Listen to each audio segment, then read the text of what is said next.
Hi everyone, in front of me I've got VIVO iQOO Z10 and let me share with you how to check for the software updates on this device.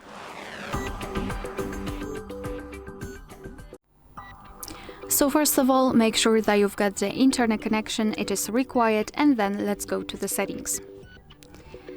Right here we have to scroll down to the very bottom to find System Update. Let's tap.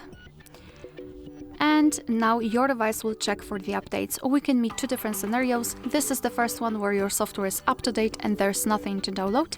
And the second one is where your device will actually find the update.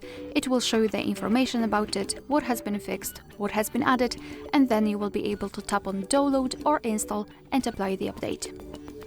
Alright, so that will be all. Thank you so much for watching. Please hit the subscribe button and leave the thumbs up.